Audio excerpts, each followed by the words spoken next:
Morning, everybody. My co-conspirators and I are here to talk to you a little bit or discuss a little bit monitoring and evaluation and how we think that monitoring and evaluation, M&E, as I'll call it probably several times, is a really important component in conservation and development projects for helping us. We think it's important for helping us increase the impact of those conservation and development projects within the Amazon. Before talking about the specifics defining monitoring and evaluation and all of that, I like to start these presentations with a little bit of sticker shock for you, price shock. So I'm going to talk a little bit about how much money we spend. This is a slide I put together many years ago, money spent by the 5 largest conservation organizations in the world, 2011 to 2012. It's a little bit out of date. Anybody have any idea how much money those 5 organizations spend per year? Millions? 2 billion is about right. About $2.5 billion. That was 2011 and 2012. That's a drop in the bucket for how much money we spend in conservation and development. As this slide says, from 2009 to 2016, about $32 billion were invested in conservation and development by public and private sources. That's a lot of money, isn't it? It's not small change. So my question, and I think this is a good question to start off this whole day, in fact, is for you, I'd like to hear a little bit from you, is in general, given all that money we're spending, are our strategies actually working in Amazonia to help us reach our conservation and development goals, whatever those goals may be? How many in the room say yes? Woo. I usually get a couple people saying yes. How many people say no? So how many people say, I don't know? Wow, some people follow after my heart. And I always have this one. How many people actually don't like my question? There's always somebody in the room who's like, I don't like your question for many, many reasons. It makes me uncomfortable. Just in general, my response to this is generally C all the way across the board. I freaking have no idea, for the most part, whether or not we're being successful. Why is that? Primarily, it is because we rarely actually state what we're trying to achieve in measurable ways, goals and objectives in clear, measurable form. Second reason is we almost fantastically never measure whether or not we're making progress to those goals and objectives. And third, even more rarely, do we actually sit down, look at the information, be it qualitative or quantitative, and say, did this stuff work? Should we change it? We rarely formally sit down and do any kind of evaluation. So frankly, yeah, probably in some places it's working. In most circumstances, it's not working, but honestly, I don't know. I can't show you any evidence for the most part. Second question is, could we do better with our investments, have bigger impacts for the money we spend? How many people say yes? Please, everyone should say yes. But anybody actually think no, we can't have bigger impacts? Or I don't know. But yeah, I'm pretty much on board with you all there. No matter what the answer to the first question is, I'm pretty darn sure we can do a lot better spending our money. Gosh, I've already gone 4 minutes. I gotta move. Our thesis here, my co-collaborators and I, are that monitoring and evaluation can help us spend our money a lot better, especially as a part of an adaptive management process for conservation and development projects that Steve actually talked a little bit about in his governance. We all know that the socio and economic systems that we work in are extremely complex and difficult to understand. It is almost impossible, a priori, to select strategies or conservation actions that we're sure are going to work. It's frankly impossible. M&E can improve understanding of what works, can help us as a conservation and development community understand together what works and what doesn't. It can be an incredibly powerful tool to empower social learning as a conservation and development community. Our general theory of change, and I'll talk about theories of change a little bit more, is that good M&E can increase the amount of knowledge we have about what works and what doesn't work. That knowledge about what doesn't work and what does work can help us improve our actions and improve our conservation and development outcomes, which can include all three of these: increased accountability and efficiency in using our resources, increased capacity to raise money, improved allocation of the cost and benefits of conservation and development actions across all the actors that can be affected. So what is monitoring? We'll define monitoring basically as the process of measuring change, can't actually see, I don't remember what that word, in the results of our action. Monitoring and evaluation can be done at many scales. We have a tendency to think of macro scales, but it needs to be done at individual scales too.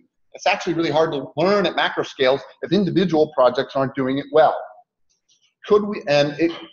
Monitoring and evaluation can and should track implementation of activities. Did we do what we said we were going to do? Plus, and these are the really important ones, immediate, intermediate, and ultimate results of what we're doing.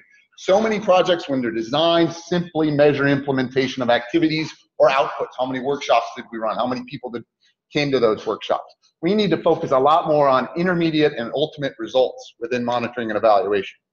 And they should be designed where possible to include this geeky term, counterfactuals, which is controls, untreated areas, or doing measurements prior to implementation.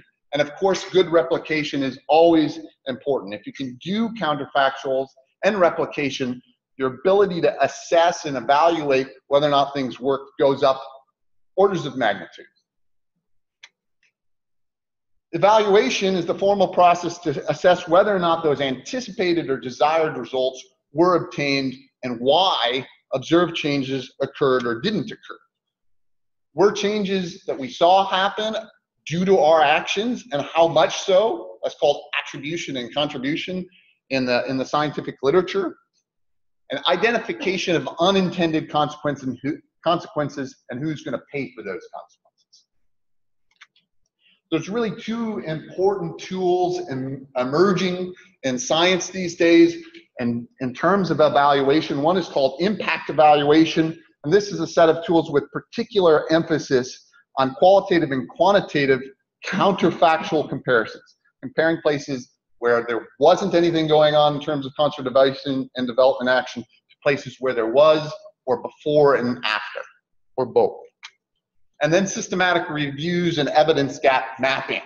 These are methods for looking across a huge range of projects or studies, hopefully most of those very well designed, to infer, to try to understand across a whole range of projects that have a different set of contexts and drivers, did that thing actually work?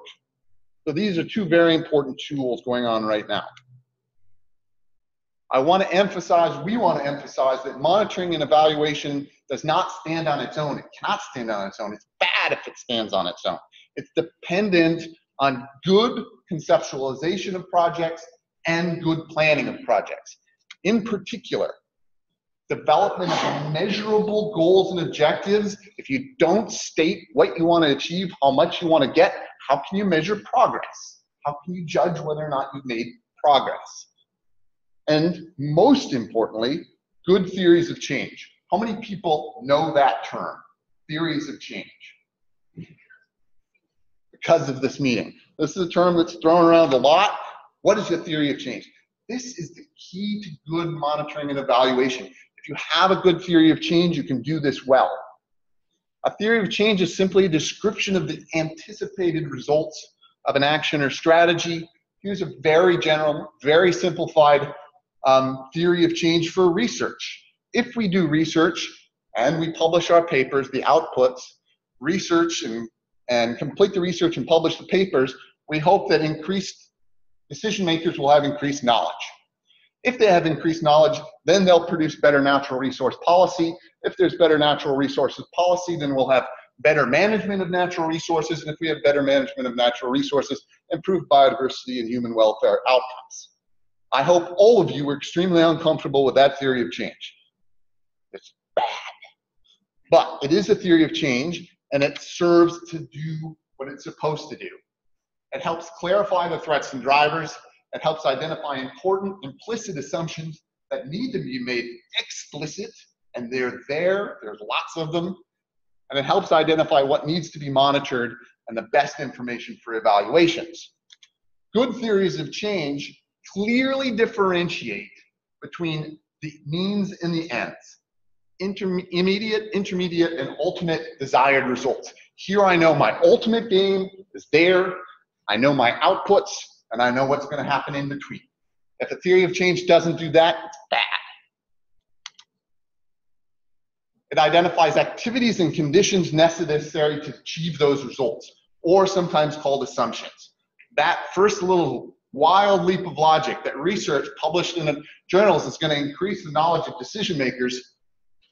I hope all of you involved in communication of science scream, oh my God, that's the worst theory I've ever seen in my life.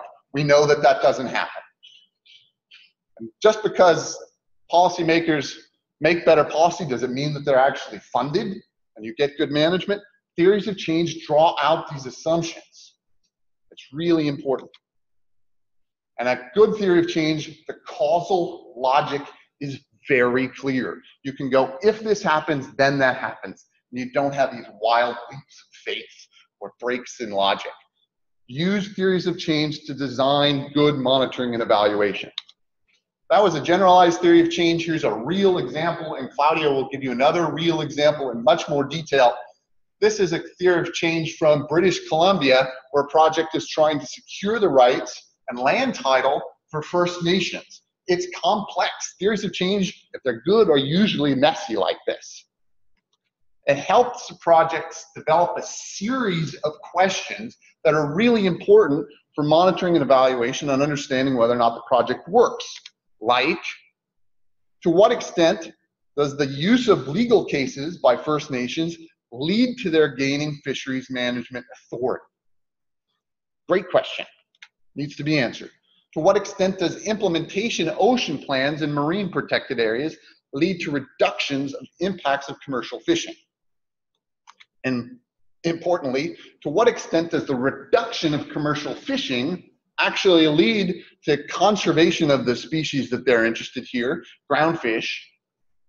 And does this actually lead to improvements in human well-being? This is a fantastic theory of change with clear results and clear questions that can be tested, monitored, and evaluated over time. I can monitor and evaluate this project well because it has a clear theory of change.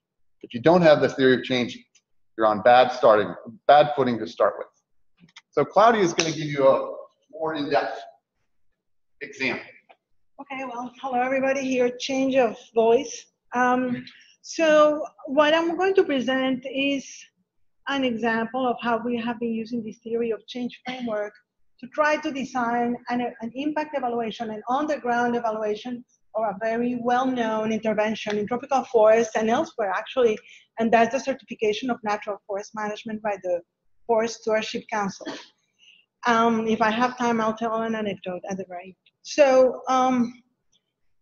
I think that most of you are familiar with FSC. What it tries to do is has a set of standards for good management, and whenever an operation, a forest management unit complies or conforms, it's not compliance, it's conformance to the standards based on a third-party auditor, then this status of certification is granted, and that informs the consumers and informs the market and what is going to be the way this product is going to be treated in the market. And this is ongoing work. We have done the first part of it in several countries, but just developing the basic understanding of contextual factors and other things. Carl, where is it? Okay, so here we go. How we go? What do we do? Down? Over here? There we go.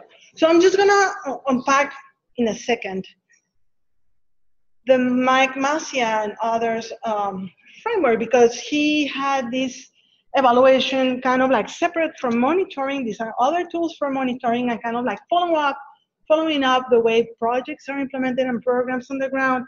Whereas these other component, the impact and systematic review that Carl mentioned, is more to understand whether the changes are due to the implementation of that intervention.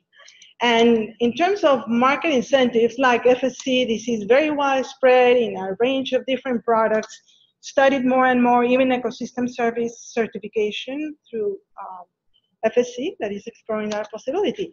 So this is a very rough outline of what's happening.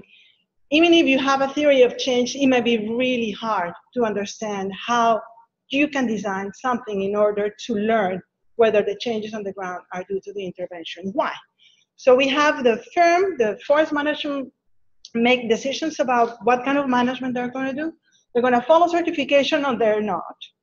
That's the first decision, and that poses our first problem in terms of what we want to understand. Because if we want to understand what are the impacts of something, what do?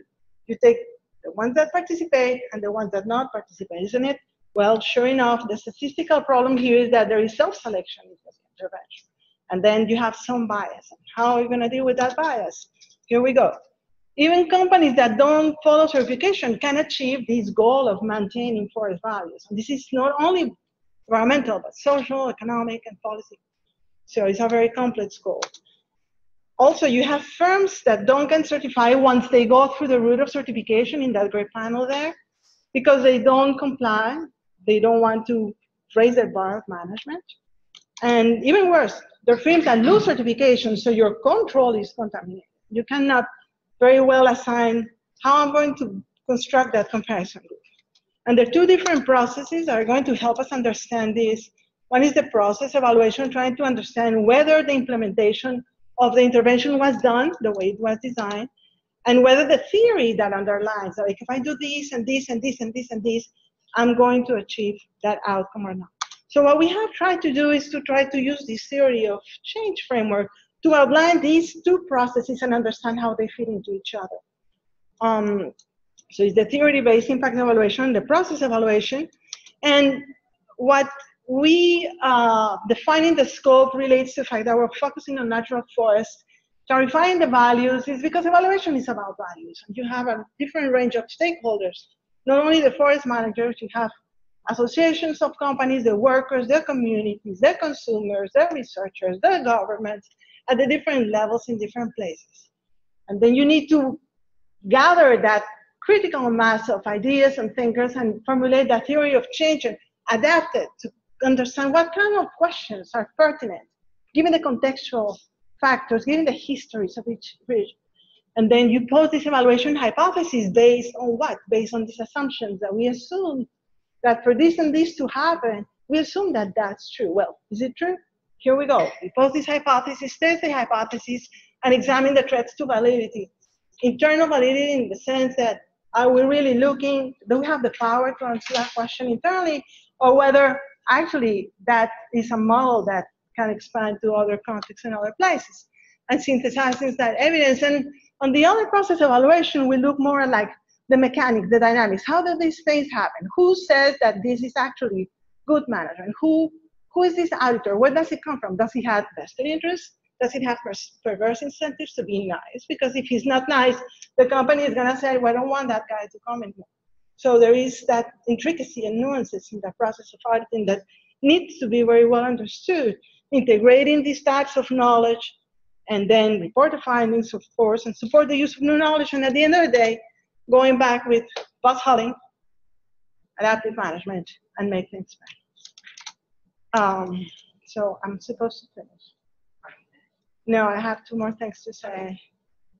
So that was an example of how we're trying to design this, use this theory of change framework for FSC, and I'm going to skip it, looking at assumptions and indicators, and perhaps it's more useful to talk about what are the barriers for widespread utilization of these kind of models. And on the one hand, we don't have clear standards and terminology. This is a nascent science in conservation, and we are trying to adapt the way of thinking on different other disciplines in development, like health and education. So we don't have the capacity to design these tools. There is not proper institutional support for improving the skills for this. And the funding cycles of projects sometimes don't even allow for learning. So not even to say that part of the problem as well is that there's not sufficient funding to develop this evaluation. So it's hard to learn, and failures are important, and they're invisible, and they are there. So we need to learn to see them. And there are different roles for different actors in terms of promoting novel partnerships for improving monitoring and evaluation. And there are different roles that we can all take to make this happen. But at the end of the day, if there is a vehicle and there is a tool to improve governance to address drivers of problems, this is a nice way of doing it. It's just not easy. But we need to accept that perhaps there are things that we cannot know as well. So, but we just need to do the homework. So that's it. Thank you very much. Perfect.